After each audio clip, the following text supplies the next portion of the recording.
Hi, my name's Nancy Harrington. It's August 7th, 2013, and I'm interviewing Cindy Williams on behalf of the Archive of American Television in Hollywood, California. So we'd like to start with about 10 minutes of background information. What was your name at birth? Cynthia Jane Williams. Where and when were you born? I was born in Van Nuys, California, August 22nd, 1947. And where did you grow up? I grew up, when I was 1 year old, my mother moved to Dallas, Texas with me to be with her mother. And when I was 10 years old, almost 11, we moved back to the San Fernando Valley. So I grew up in Texas. I consider myself a Texas girl, and also in the San Fernando Valley. And what are your parents' names and what did they do for a living? My mother's full name, you mean her maiden name? Sure. Frances Marie Bellini. And my father's name was Beecher James Daniel Williams. Good old Southern name. And my mother was a waitress, a professional waitress. And my dad was, he worked in electronics, and he worked on, toward the end of his life, he worked on big computers, the first big computers that were made. And what traits do you think you inherited from your parents? From my father, I inherited, he had this incredible sense of humor. I always call him the funniest person I've ever known. And just this amazing sense of humor. And my mother was just this effervescent, sort of dynamic, all over the map personality, into everything. And she also loved murder mysteries, which I love. Did you have any siblings? I have a sister, Carol, and a half-brother, Jimmy, who's passed away. You said your dad was the funniest man you've ever known. Was there a lot of humor in your household when you were growing up? Well, my father was an alcoholic, so there was a lot of humor when he was sober, but when he was drinking, it was sort of the other end of the spectrum. Yeah. When did you first know you were funny? Well, you know, when you grow up, you just think everybody's like you. So I knew I could make people laugh. I think it was when I went to the First Methodist Church of Reseda, and I directed, wrote, and starred in the Ice Cream Social Talent Show. And I just, you know, I could make people laugh. I realized there I could make a crowd laugh. And it was a very satisfying, you know, feeling, even at that young age. And so I always knew I could make people laugh, even in grade school. However, I felt that everybody else, you know, could have the same sort of, I don't want to call it talent, but just that same sort of instinct or capability in their personalities also. So I never thought it was just something that was specific to me. You know, I thought everybody has this. And but it was when I was young. I knew I could make, and in high school, I was voted, you know, the funniest female in the high school. When did you discover that it was a unique talent? Oh, that it was unique? Yeah, that not everybody was funny.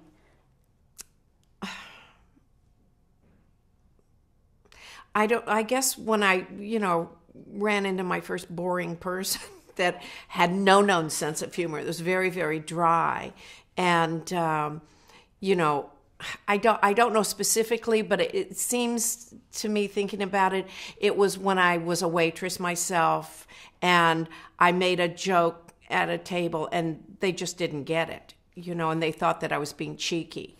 I remember specifically that time because they made a comment on the back of my ticket. What were your interests when you were growing up? I loved television. I just, my grandmother had the first TV on the block, and I watched it from the time I can remember, 4 or 5 years old, and was just always mesmerized by it. All the stories, I became the characters in those stories, and that was basically my big interest as a child. I think I know I was dyslexic. I mean, they didn't diagnose it in those days, and I didn't know it growing up, but looking back, I was dyslexic and have attention deficit, a little bit of that going on. And so my interests were visual, and they were, and also audio. I love music, but reading, writing, and arithmetic were, just not to be for me. So I wasn't an avid reader because I was dyslexic. My mother, and I bring that up because my mother was an avid reader, and she just read everything from mystery novels and to health, anything on health and preventative medicine and everything in between. So, but I not so much because of that. So my interest really was TV. Ironically enough. What were some of your favorite shows? The Lone Ranger. I Married Joan. Your Show of Shows. The Twilight Zone way back when. Perry Mason. And I'm trying to think of all the shows that were on Kinescope. Just anything you could name. Anything that was out there, I'd watch. You mentioned you were in the school the church talent show. Were you in other performances when you were a kid? Well, not so. In junior high, they had there was a theater arts department, and they did put on a play, but you had to be taking a foreign language. Get this, a foreign language, and you had to be maintaining a B in that language, and no go for this gal. So I missed out in junior high, but in high school, I got into the theater arts department, and we had an incredible drama teacher, Mr. Culp, Ted Culp, and so I was in all the plays there. And the way I got into the drama department was that I auditioned for the talent show.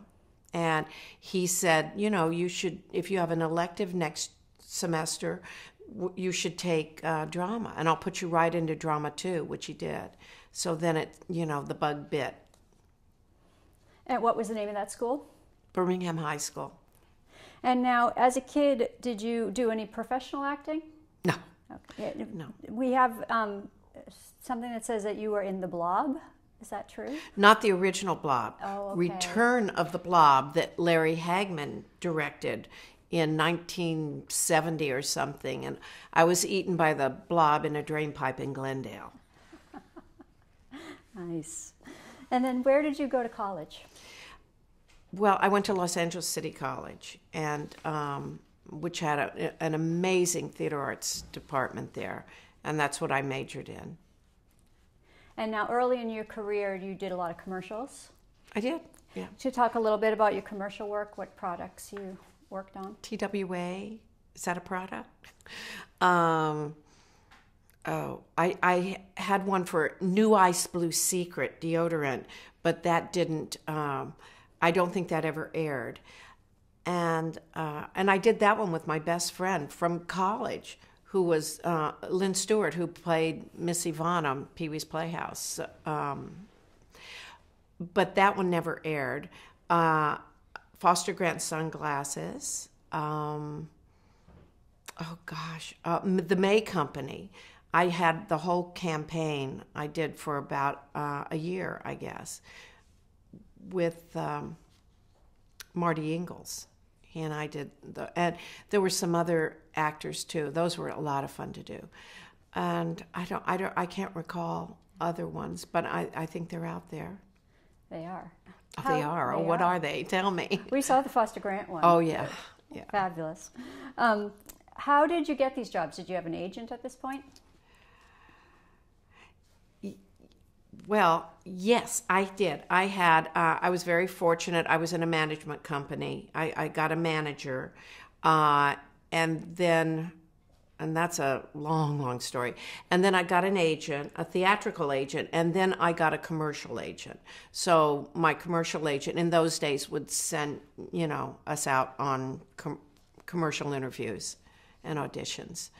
So that I auditioned. And what was your first TV appearance? Room 222. Tell us a little bit about that. I was 22 years old. I got the job on the 22nd of November, and I'm born on the 22nd, so it was just like, oh, this incredible serendipity, if you will. And I played a character named Rhoda Zagor, and James Brooks cast me in that. And I always thought back, because I played that character, it was sort of quasi-reappearing. I played her 3 times. It was always the lead's best friend back in those days. Oh, don't worry, Johnny will call you, Beth. Those were kind of my lines. And so I always thought, because James Brooks wrote that, and I think I'm right about this, but I always thought that's where he got the name when he wrote Rhoda, you know, because anyway, that was my character's name, Rhoda Zagor. And my first line ever professionally was, "You mean you tell us what the topic is and we write a composition on it?" And that was my line to the teacher. And I think that episode won an Emmy. It was called The Substitute Teacher or The Exchange Teacher or something. Teacher. Yeah. Oh, I remembered. Oh, my goodness. Now, do you remember some of the other early roles you did on TV? What kind of roles you were getting early I always on? played the lead's best friend. Always. And I, you know, let's say I did Nanny and the Professor, My World and Welcome to It, which was a wonderful show. Nanny and the Professor. I got a job. I got a great break and got this hour-long series on this show called The Funny Side, which was hosted by Gene Kelly. Let's talk about that one. How did that come about? That one I went out and read for Sam Denoff and Bill Persky, and there was a line where the line to me was, "How did you know I was a rich kid?" And my line was, "Oh, I don't know. Oh, let's see, your alligator shoes." And so I read that line, and they said, "You were the only one who read that line correctly." I didn't know what that meant at the time, but and I got the job. And who did you play?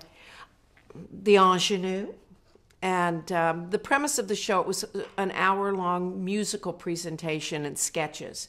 And they'd take one topic, for instance, advertising, and they would play that theme out through song and dance and sketch with 4 different couples. And there was an elderly couple, a very modern couple, a black couple, and then me and Michael Lembeck, who were the teenage couple. And that's what we did every week with Gene Kelly hosting. It was fabulous. Great gig at NBC, which was freezing cold. They kept it freezing cold, and I caught bronchitis. But they only, we only ran 13 weeks. But I did get to work with some marvelous people, you know, top of that stack being Mr. Gene Kelly, who was marvelous. Tell us about working with him.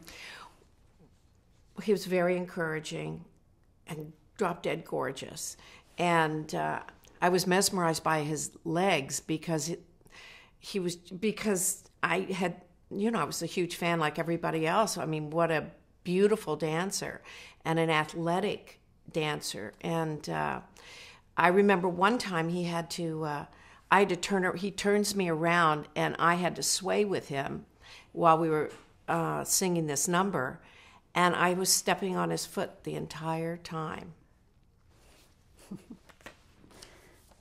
Were you comfortable working in front of the camera at this point? Pardon me. Well, I had been stage trained, and the camera was a whole other deal. And not really. You know, I mean, well, the funny side at this point was, because it was proscenium, because of big dance numbers and sketches, it was shot like where you are would be the audience. But when it came to things where it was up close and it's just you and the camera, I was not trained in that and not real comfortable with it, no.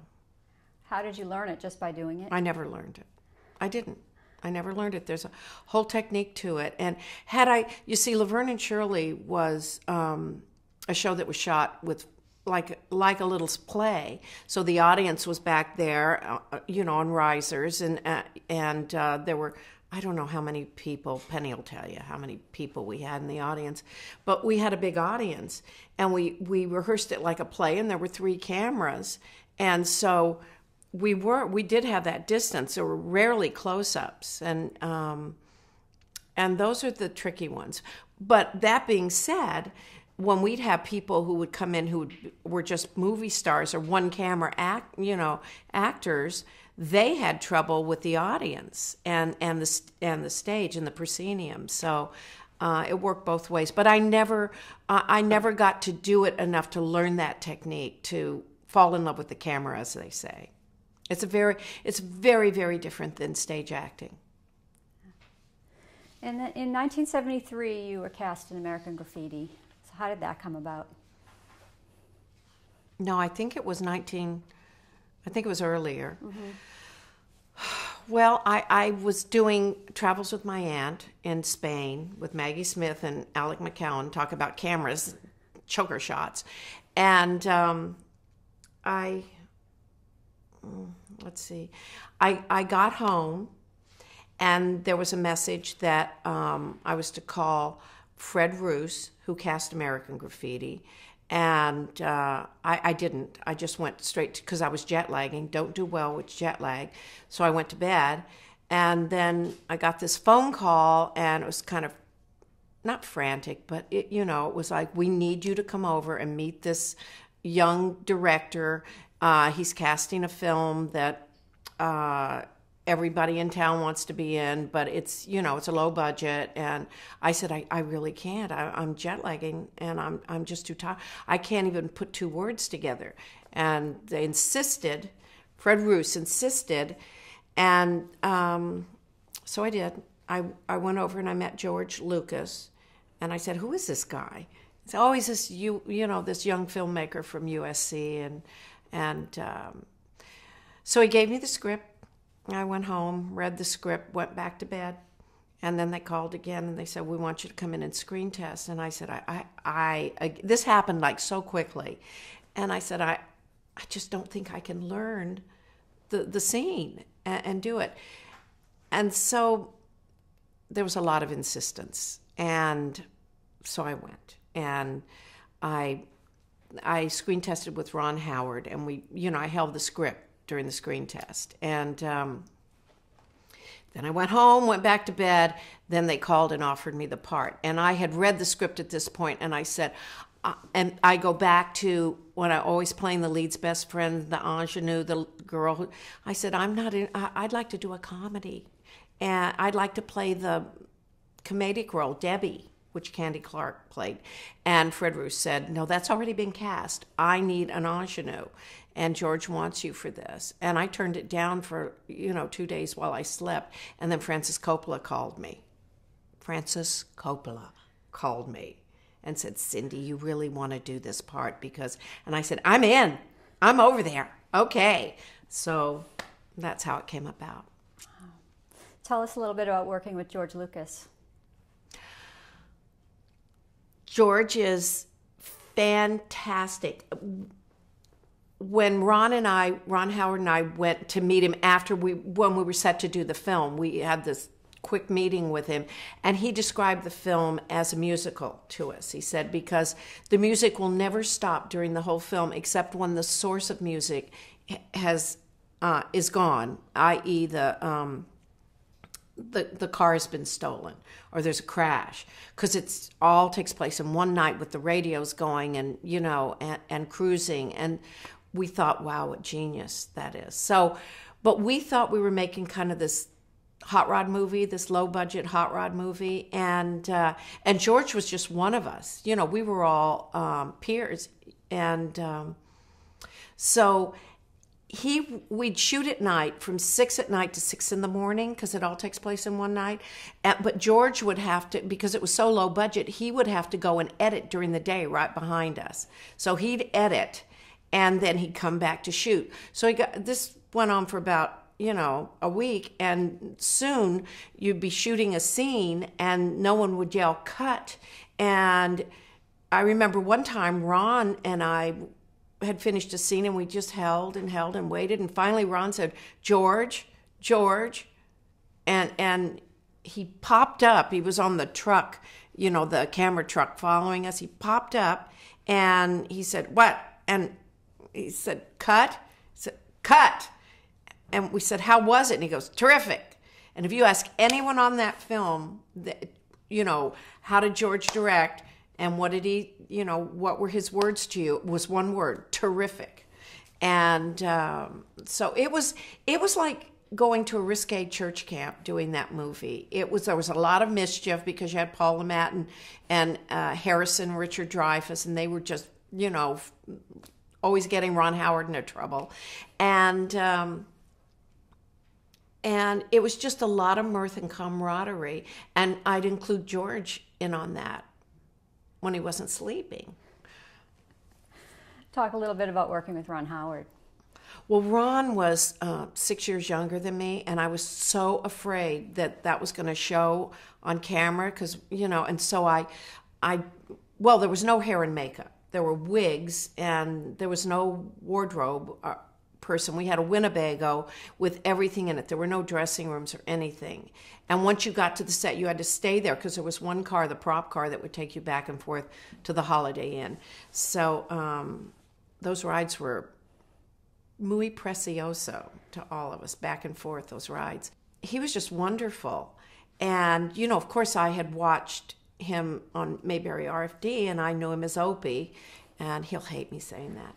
And he was just wonderful. But we'd be sitting in the car during a setup while Haskell Wexler and, George were setting things up, and he'd get out of the car and go and talk to Haskell and ask him a question, and talk to George, and then come back and sit in the car with me while we were waiting for the setup. And I asked him, what are you doing? And he said, I'm asking Haskell what he's doing, and George, and I'm asking about the setup and the lighting because I'm going to direct one day.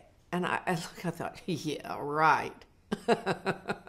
So, he was totally interested in the whole process of the film, and we would rehearse together. He was one of the few actors that rehearsed with me, ever in my career. Well, Penny, but on a film, because they don't usually have a rehearsal before they start shooting. So he was great like that. He was very intricate in his acting and also in his observation of the whole process. And I guess it paid off for him, didn't it? Sounds like. What did the film do for your career? Once the film was released, it just took off and took everybody with it, myself included. So other than that, I can't answer that. I mean, I just all of a sudden there was this quasi-fame, this almost, being almost famous, I guess. And because the film was that popular, but it didn't take me into Laverne and Shirley. It just was, it opened a lot of doors for me, certainly. Yeah. And I was also nominated, which people don't know, but I was nominated for the British Academy Award for supporting actress in that. Did you know that? Where's that research? I'm embarrassed to say I did not. And then you did The Conversation. Tell us a little bit about that experience. Well, The Conversation, you can imagine. I mean, I'm working with one of the premier directors of all time, who's also a fantastic personality and person, and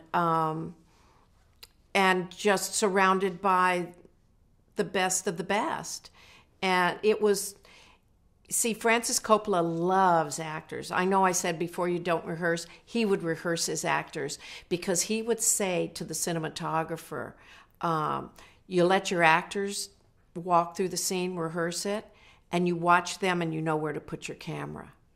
And he just had this, and that's why he gets these performances out of people, because he has this marvelous respect for actors. And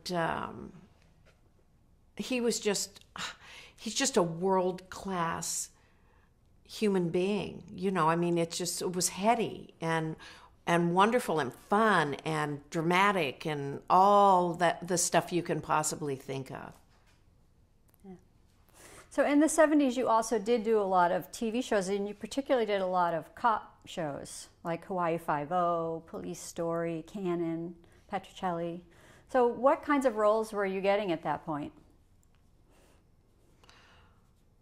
Cop show roles? I don't know how to answer that. I was just getting, it was the way Hollywood was in those days. You did everything. You know, you do a commercial one week and then you do a Petrocelli the next week. And it was totally a different ball game in those days, the 70s, early 70s. And it was a lot of fun, a lot of fun. So you just kept wardrobe in the back of your car going from interview and audition to audition because you didn't know what you're going to be dressed as or had to give the, you know, affectation to the with costume. So that was it all day long, and we'd go and sit in at Dupar's or somewhere and wait in the afternoon to see if we got a call back. You know, I mean, we'd sit there. We didn't have cell phones. We wait because we'd all be nervous, and then we'd go home to our answering machines and see if we got a call back. But I did just your basic kind of ingenue straight parts, like everybody else. Yeah. Do you have a memory of working on any of those shows? A specific memory of Hawaii in Cannon, I or... remember having to stand under a bridge and waiting for action to be called, and it was really hot. Okay, this is what I remember. On Petrocelli, I don't even remember. Hawaii Five-0, I had a baby in that. I had a baby. And I was trying to save the baby from my mean husband, or he was trying to save the baby from my mean husband, and he did at the end. He did in the end. And I remember I got to hold this great little baby. And that, you know, it's so long ago. I don't specifically remember those shows, I'm sorry to say. Oh, that's okay. So at this point, were you interested in doing single camera dramas, or did you hope to get back into comedy stuff? I was never in comedy up till then. You know, I mean, I did My World and Welcome to It, and I, you know, when I did that, I played his daughter as a little girl, or I forget who I played in that. I just remember I had to have braces put on my teeth for that one. I hadn't done much comedy. I longed to do comedy, and but I would, like I said, I was always cast as the ingenue or the lead's best friend, and that's all she wrote there, kind of. In the mid-70s, you auditioned for a role in Star Wars. Tell us about your audition for that. Do you remember it? I remember this dialogue that was impossible to say, because it was like the Cretans on planet, you know, in the universe in the galaxy of, you know, Frifaten, or it just went on, and I just, and it was, in my mind's eye, I think it was in the same studio that I auditioned for American Graffiti. I'm not sure, but I thought, oh, this is unbelievable. And I remember Harrison and Frederick Forrest is who I auditioned with. And I remember him going, geez, this is something. I mean, it was very difficult, but that's all I remember about that. I think I was doing Laverne and Shirley at the time. Do you remember how far along in the audition process you got? Did you just do the one audition? Yeah. And then I remember having a dream that George hired this girl who still played with dolls. And I thought, he's going to hire someone younger. Because initially, because we all knew about this movie when we did American Graffiti, that he was writing this other movie. And he wanted them to be all those characters to be like 14, 15, if I'm not mistaken. And I knew that. And then by the time I got around, to Star Wars, auditioning for that, I was 26. And so I had that dream, and I knew I wasn't going to get it. I knew it was going to be someone younger than me. And I think Carrie was just 18 or something when she got it. But you could never think of anyone else being Princess Leia. I mean, you just couldn't. Did you know at the time, did you think at the time that it was going to be such a big hit? Star Wars? All right, I read the script, and Harrison Ford read the script. And I remember him coming over to my house and us talking about the script, and he said, "Wow, the Force be with you." And I said, "Yeah, that's like God bless you, right?" And he goes, "Yeah." But I didn't see it being, I knew George was a genius, but I did not see it being I just didn't see it. And I don't think anyone saw it but George at the time, what ended up on the screen in that marvelous, thrilling adventure he took us all on. Because on paper, it was just one-dimensional, except when people read it, of course, you imagine things in your head. But this was, cutting to the bar scene, and I didn't see all those characters, the Wookiee, I didn't see them like that. But I'll tell you a little story. I do know how he got the idea of Chewbacca. And that is, one day, his wife was coming home from the grocery store with their big, I don't know if he was a German Shepherd, forgive me, George, but their big dog sitting next to her in the seat of their, station wagon. And he looked out the window and he says, "Oh," and the dog's name was Indiana. You were named after the dog. And he said, "Wow, Indiana looks like Marsha's co-pilot." And that's how he got Chewbacca, was a dog-like, co-pilot. Isn't that interesting? Isn't that genius? That's genius. That's a great story. In the mid-'70s, you became a member of the Actors Studio West. Talk a little bit about your experience there. Well, here's how I became a member. That's my major experience. My friend who I went to college with, who is one of the most fantastic actors I've ever seen or worked with, Vern Jones, he had auditioned in New York. And when they start out with like 2,000 people or some crazy number like that. And it had whittled down, and it was no surprise to me that he was among the last 100 people that were auditioning, and he was auditioning out here. He, since, during that process, had moved to the West Coast. So he asked me if I would do his final scene, audition scene with him, and I said, absolutely, I would be honored. So he couldn't find anything, and I got the script to Petulia. So I suggested Petulia. And there was a scene in Petulia, which was one of my favorite movies, with George C. Scott and Julie Christie, one of my favorite actresses. And there's a scene, and I thought it'd be perfect. And so the scene was to be 3 minutes. The criteria is, you're called on, you go on stage, whatever's on stage, you have a minute to arrange it for your, the furniture for your scene, and then they say, begin, and you start, and they time you, and in 3 minutes, no matter where you are in the scene, you say thank you, and you move off. So we did the scene, and I knew the scene was aces because I was so inspired by Vern. And so sure enough, it was 3 minutes. They said thank you. We moved off, and we did perform the scene in front of Lee Strasberg and Mark Rydell, I believe, and I don't know who the third moderator or person was there because it was dark out there. And I remember it was raining really heavily, and I could hear rain on the roof. But I wasn't frightened because it wasn't my audition scene. It was Vern's. So anyway, lo and behold, 2 weeks later, I made a member along with Vern in the Actors Studio. And it was one of the greatest honors of my life. How did your time there influence your acting style? No, I never went.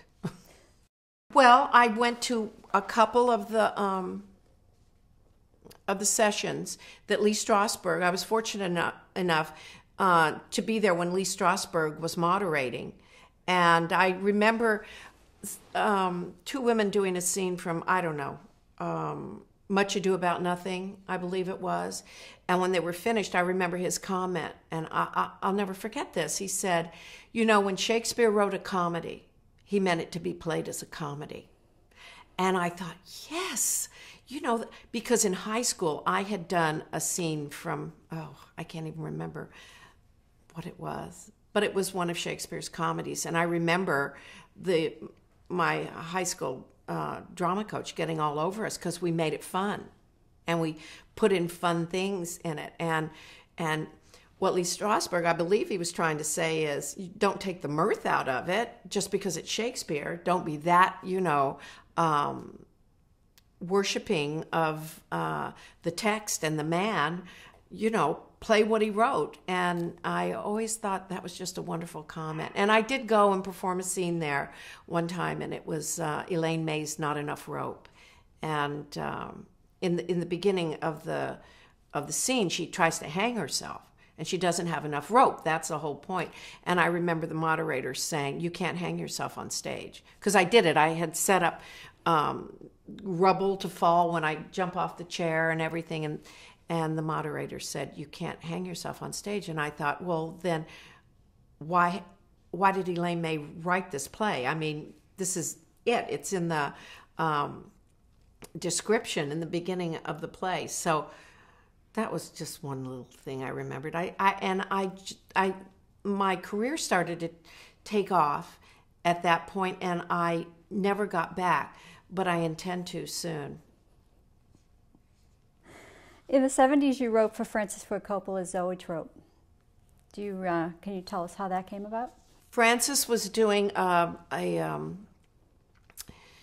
bicentennial spoof, and it was going to be released in 1976 to commemorate 1776.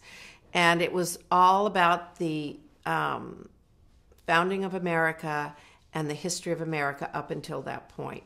And he hired teams of writers to come in and write certain points in history of America. And I was teamed up with, ironically, Penny Marshall. And so we wrote together, and Carl Gottlieb was the executive producer and head writer, and he assigned us the Salem witch trials, the U.S. Patent Office, and Sutter's Mill. Those were the 3 sketches we were to write. Everyone was to write, take a pass at trying to write how the Pilgrims actually got to America. And I had them put on huge slingshots. The ones who couldn't make it couldn't get on the boat, were late or whatever. And anyway, it was crazy. And but that's the first time Penny and I, it's not the first time we met, but the first time we worked together. And what did each of you bring to that writing partnership? Me and Penny? Yeah.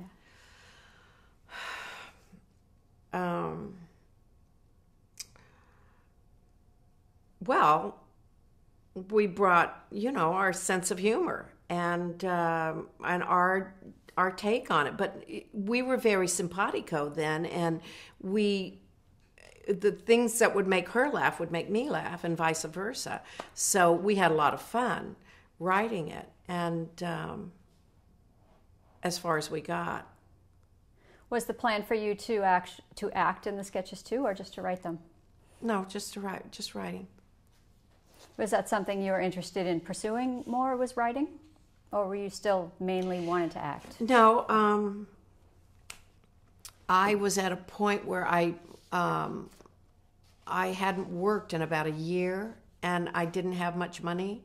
And so it was after American Graffiti and after the conversation.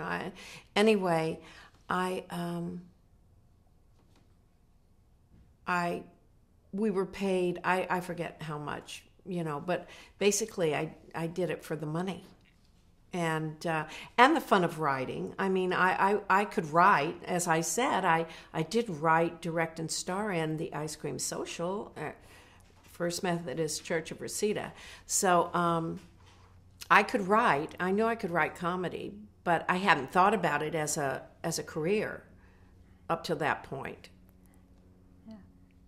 In 1975, you appeared on your first episode of Happy Days. So how did that come about?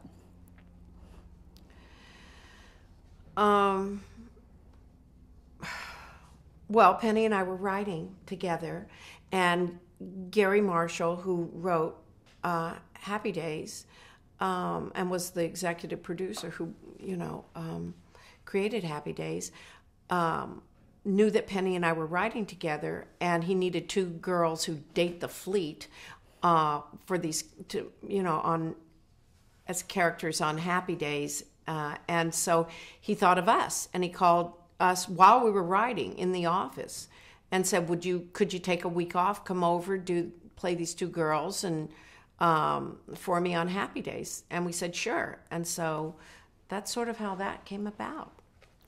And so you were reunited with your American Graffiti co-star Ron Howard. How was that? It was great. Yeah. But Ron and I had also worked on a movie of the week called The Migrants with Sissy Spacek and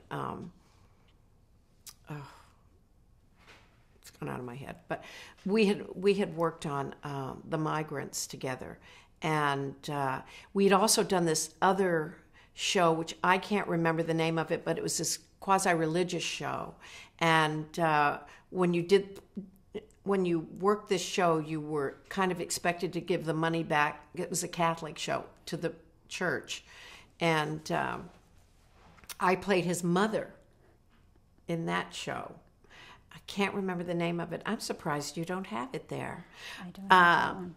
Anyway, and he was actually in heaven waiting to be born, was the thing, and I was going to give birth to him.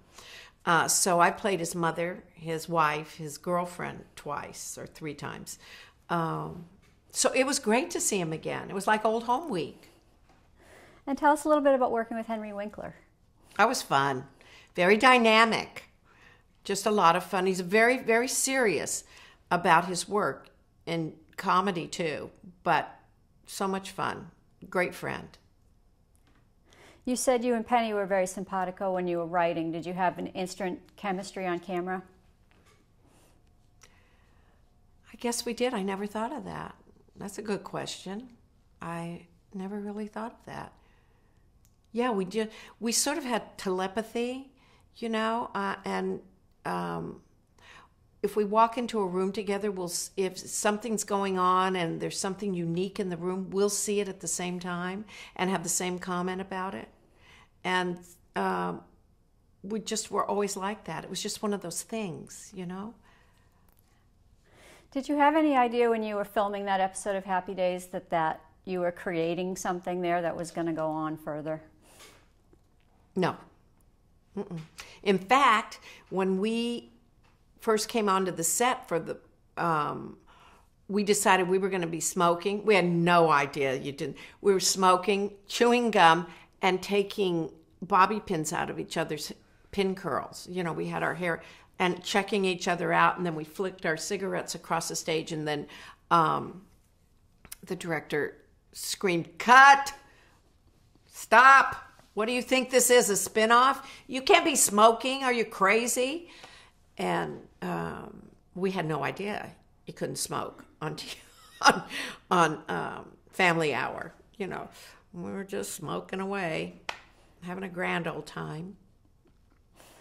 So when did the conversation of a spin-off of those characters start to happen? You'd have to ask Gary Marshall that. I have no idea.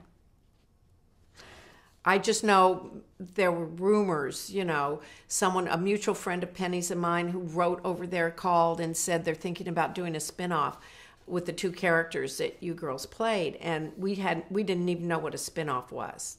I remember that. So when did you get the call? How did it come about that Laverne and Shirley happened? They called my manager and said they wanted to do this show called Laverne and Shirley, and that the studio was going to pick up 4 and then see about the rest. How was the premise of the show described to you? two girls who date the fleet. The show was never described to me. The premise of the show was the two characters and that they are, poor and bottle cappers and, and they're best friends. Best friend, bottle capping, poor people. And where and when was it set? It was set in Milwaukee in the 60s, late 50s. I guess it was supposed to be 1959. It was 19 blah, blah, blah, blah. We weren't sure. None of us were sure. Were you involved in the development of the show? Not really, no. So describe the character of Shirley Feeney for us. Well, she was sort of an optimist, kind-hearted, repressed, temperamental, fun-loving person who loved animals and believed in God, but was, always had the wolf nipping at her heels. Wanted, everything that every girl wants in life, the picket fence, the beautiful home, the 2.5 kids and a dog, and the great doctor husband. And didn't see why she couldn't get that. But there was I always saw her as having this fear that she was never going to get it. I mean, that was the sadness of those characters to me, which was never played on the show, but it was there. That, what if it never happens? What if that never happens? Then where are we? And that was sort of my life too. I mean, I could really, really touch base with that character, with that part of her character. And, well, that was sort of the full spectrum of her character. And, but she was not without great pathos and compassion, but she was nuts also, like the rest of us in life, She had all those things. Very human, kind of everyman, both those characters. All the characters on the show, whether you believe it or not. There were many levels to all the characters on the show. How did she change from the Happy Days Shirley to the Laverne and Shirley Shirley? Oh, well, we all had to. I mean, Penny and I both had to, because we were, like I said, gum chewing, cigarette smoking, whiskey drinking, whatever, fleet dating gals. And they couldn't have that at 8 o'clock on a Tuesday night. So we became mellowed down, and they just sort of wove that into double entendres and they brought us down. But in doing so, I think they made the show a lot fuller, because there were so many different dimensions to that suppression of that part of our characters, that we did want to really date Fonzie and Richie and Carmine, and and that but we couldn't speak it. But that really helped the show in the end, that we weren't allowed to say whatever, and so we had to say Vodeo-Do instead, and we weren't allowed. Sometimes we do this thing, Penny and I would call Chinese, talking Chinese, and we go, well, you know what I'm talking about, and we just say things under our breath that nobody could understand, but it would be a comment on something that, could be risque or not, and she was always the one, they made her be the one that was the outgoing kind of, right out there in your face, God, I'd like to make out with him, and me be the one pulling her, reining her in, but at the same time going, me too. And that was the fun of it, and we let the audience fill in all that, the Dating the Fleet stuff. Was Shirley based on anyone? You mean for me? Yeah. She was a bunch of people in my life. She was my mother, my cousin Marion, my friend Lori Gale from high school, and my dog. In what way? I had this dog, Jojo, and he was always like, I really want to bite you, but I'm really frightened in this life, or I really want to lick you hard, but I'm really kind of scared to approach you. And there was that bit of him in it. It was just this thing I saw in my dog, Jojo, that I found very, very charming and funny and fun. This kind of like, I'm a dog, but oh, I just love to, just like, won't you be my mom? That just this kind of endearing thing, but I'm a dog. And so that back and forth. That there was also this other thing that was me, where 1 minute she could be really sweet, Shirley, and then just turn on a dime and bite your head off, and or flip out. I shouldn't say bite your head off because she would never do that, but flip out, have a flip out, and I love that about that character. Yeah. Anyway, I don't know if I've answered that or not. You have. Oh, there's Jojo now. Do you know where the name came from, Shirley Feeney? Well, I think that Lowell Gantz, Gary Marshall, and Mark Rothman were standing around one day, and they said, okay, and someone said, I guess it was Gary, said, I have this idea for these no, what do we name these two characters? I guess they had written those characters. Pardon me. This is how I remember it being told to me, and that, let's say, Gary said, what will we call these two characters? Lowell said Laverne, and Mark Rothman said, and Shirley. And that's how I kind of remember it. Whether that's true or not, I don't know. But it's fun to think of it that way. What were Shirley's strengths and what were her weaknesses? I think her strength was her true compassion for everything and everyone. And her weakness would have been her self-doubt and her lack of confidence.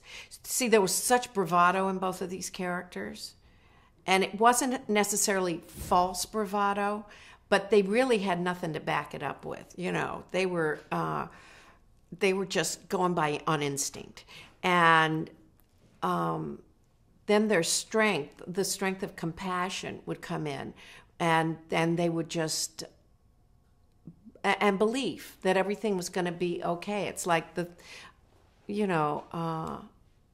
did, it's the theme song, as corny as it is. They did believe in their dreams. And, but what they backed that up with was a mirthful bravado, a mirthful bravado. And they just would, go into, it was like if they were good soldiers like that in their lives. But they would fall to crud, just like become jello, and they could be thwarted easily. But they'd jump right back on their feet again and take off. And so there was also, I remember we had this line on the show, it's just one humiliation heaped up on top of the next. And and they weren't afraid to be, they get humiliated. And that was it about my dog when I go back to the dog. Have you ever seen a dog when they get humiliated and in front, they've done something, slipped or something, and they get humiliated? Or a cat, when a cat will start licking itself immediately after something's happened, it's fallen off. I just watched my daughter's cat do that yesterday and start licking itself because they're embarrassed. And there was kind of they could get humiliated easily because they were poor and single and they had nothing really going for them, but yet they were citizens of the world. They were really just everybody. They were so human that's what held them up.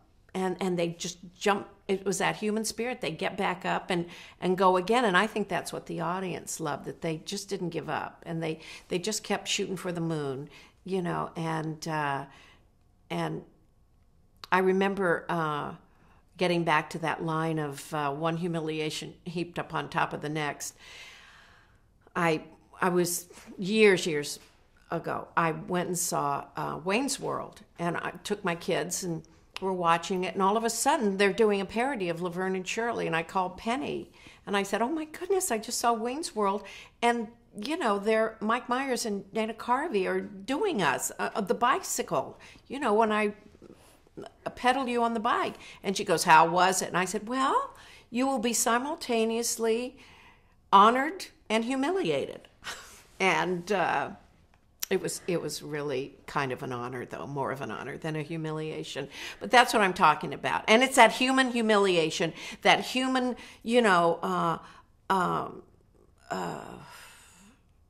spirit that those two characters really embodied. And that's what I loved about those characters.